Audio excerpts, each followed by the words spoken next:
नमस्कार दोस्तों, अपराध के जहां में आपका स्वागत है। खबर जुबिन की है। जुबिन मामले में एक बहुत बड़ा अपडेट सामने आया है। दोस्तों, आरोप लगाया गया है कि जुबिन की हत्या की गई और दूसरा बड़ा आरोप लगाया गया है कि उसे जहर दिया गया है। यह आरोप कौन लगा रहा है? यह आरोप लगा रहा है इस मामले का एक आरोपी जिसका नाम है शेखर गोस्वामी। 2 अक्टूबर को पुलिस ने उसे अरेस्ट किया था। वो यॉट पर मौजूद था। उसके साथ 3 और लोगों को गिरफ्तार किया, जिसमें एक महिला और 2 आरोपी यानी श्याम कानू और दूसरा आरोपी है सिद्धार्थ शर्मा। अब सवाल ये उठता है कि क्या इन्होंने जहर दिया? इनका रोल क्या है? क्यों इनको गिरफ्तार किया गया? हम सबको पता है, पहली पोस्टमार्टम रिपोर्ट आई, डूबने से मौत की बात सामने आई। दूसरी पोस्टमार्टम रिपोर्ट भी आ चुकी है, लेकिन इसका खुलासा नहीं किया है। हाँ, ये बात सच है कि ये पोस्टमार्टम रिपोर्ट जुबिन की पत्नी को दिखा दी गई है और जुबिन की पत्नी ने कोई बयान इस बाबत नहीं दिया है। उन्होंने इतना कहा है कि पुलिस का राइट है कि वो इसको सार्वजनिक करे या नहीं। उधर असम के सीएम एक्टिव हो गए। उनका साफ साफ कहना है कि पोस्टमार्टम रिपोर्ट सार्वजनिक नहीं की जाएगी। न्यायिक आयोग का गठन कर दिया गया है। जुडिशियल ऑफिसर अब पूरे मामले की जांच करेगा। लेकिन सवाल ये उठता है, जो हर कोई जानना चाहता है, कि जुबिन की मौत आखिर हुई कैसे? क्या जहर की वजह से मौत हुई? क्या कोई साजिश के तहत उसे सिंगापुर ले जाया गया? इसके पीछे वजह क्या है, ये हम इस शो में कोशिश करेंगे जानने की और सारे तथ्य आपके सामने रखूंगा, ताकि आप जो हमारे अलर्ट व्यूअर्स हैं वो एनालिसिस कर सकें। देखिए, पहला फैक्ट, जो शेखर गोस्वामी जो आरोपी है वो अब बयान दे रहा है। गिरफ्तारी से पहले उसने कोई बयान नहीं दिया, आया नहीं सामने। उसका कहना है कि सिद्धार्थ शर्मा और श्याम कानू ने जहर दिया और 2-3 बातें वो रख रहे हैं। वो कह रहे हैं कि जुबिन का जो बिहेवियर था घटना से पहले वो अजीबोगरीब। दूसरा, वो बात कह रहे हैं कि सिद्धार्थ शर्मा ने यॉट का कंट्रोल अपने हाथों में ले लिया था, ये जानते हुए कि लहरें बहुत ज़्यादा अव्यवस्थित हैं, एक्सीडेंट भी हो सकता है, लेकिन वो फिर भी उन्होंने अपने कंट्रोल में लिया। सवाल ये उठता है कि वो तो उससे उनकी खुद भी जान खतरे में हो जाती। खैर, एक और आरोप लगाया गया कि जुबिन जो वीडियो बना रही थी, इस मामले में एक और महिला आरोपी अमृता वो।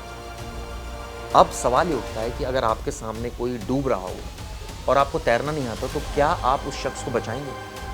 सवाल दूसरा ये भी है कि अगर आपको तैरना आता हो और आप तब ना बचाएं, तो फिर कौन से सेक्शंस आपके ऊपर लगेंगे? ये सोचने वाली बात है। खैर, पुलिस ने क्या इन सेक्शंस के तहत इनको गिरफ्तार किया, ये भी साफ नहीं है, क्योंकि पुलिस तो कुछ बोल ही नहीं रही है। जहर की जहाँ तक बात है, आरोप तो शेखर गोस्वामी ने बहुत बड़े बड़े लगा दिए, लेकिन कोई सबूत नहीं दिया, या ये कहें कि मीडिया तक नहीं आया। जितनी मैंने खबरें पढ़ी, ऐसा कोई सबूत सामने नहीं आया जिससे कोई पोस्टमार्टम इंडिकेट कर रही हो, क्योंकि पहली पोस्टमार्टम तो इंडिकेट नहीं कर रही कि पॉइजन है। दूसरे पोस्टमार्टम खुलासा ही नहीं हो रहा। इसमें एक और फैक्ट सामने है। ये भी कहा गया कि जब जुबिन डूब रहा था तो उसके पास एक और शख्स था। वो कौन था, इसका खुलासा नहीं हुआ, लेकिन वो बचा सकता था, लेकिन नहीं बचाया गया। क्या ऐसी परिस्थिति क्रिएट की गई कि जुबिन डूब रहा है और उसको बचाया नहीं गया और उससे पहले उसको नशा दे दिया गया?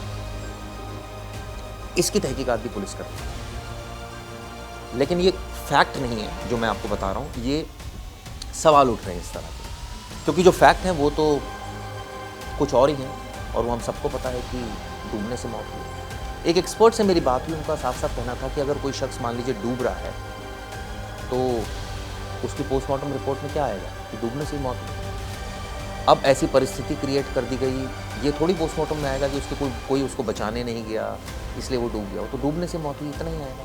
लेकिन उसके आसपास जो कॉरोबरेटिव एविडेंस होंगे वो काफ़ी अहम होंगे और उसके आधार पर ही ये कहा जा सकेगा कि दरअसल साजिश थी या फिर एक दुर्घटना थी। अभी भी जैसे मैंने आपको बताया, 60 से ज़्यादा मुकदमे दर्ज हो चुके हैं। कई हज़ार उन्होंने गाने गाए थे, असम में काफ़ी पॉपुलर थे, बल्कि देश में भी पॉपुलर थे, और अब हर कोई जानना चाहता है कि सच है। और यही वजह है कि उनके अंतिम संस्कार में हमने देखा, जब 23 तारीख को दोबारा पोस्टमार्टम हुआ, उसके बाद जब बॉडी परिवार को हैंडओवर की गई तो सैलाब उमड़ा था। लेकिन क्या वाकई इसमें जिन 4 लोगों को गिरफ्तार किया गया है उनका स्पेसिफिक रोल पुलिस बताएगी? हमें इंतज़ार रहेगा कि उनका स्पेसिफिक रोल पता लगे कि जहर की वजह से उन्होंने जहर दिया, इस वजह से उनको गिरफ्तार किया गया, या वो बचा नहीं पाए, या जानबूझकर उन्होंने नहीं बचाया इसलिए उनको गिरफ्तार किया गया, या लापरवाही बरती गई इसलिए उनको गिरफ्तार किया गया? आखिर किस वजह से गिरफ्तार किया गया, ये तो साफ पुलिस को करना चाहिए। खैर, हमें इंतजार रहेगा। आप लोग इस पर क्या सोचते हैं, अपने ढेरों कमेंट्स इस वीडियो पर कीजिए। धन्यवाद दोस्तों। गर्मियों की छुट्टी होने वाली थी, मेरे पापा आने वाले थे, तो हम लोग सभी खुश थे। तो मैं एक बेड पे चढ़ के डांस कर रहे थे, डांस कर रहा था, लेकिन वो पहले ही आ गए। फ्रीज। तो मैं उस समय तो कंटिन्यू नहीं कर सकता था ना, तो फ्रीज फ्रेम टाइप का हो गया। कसम पैदा कर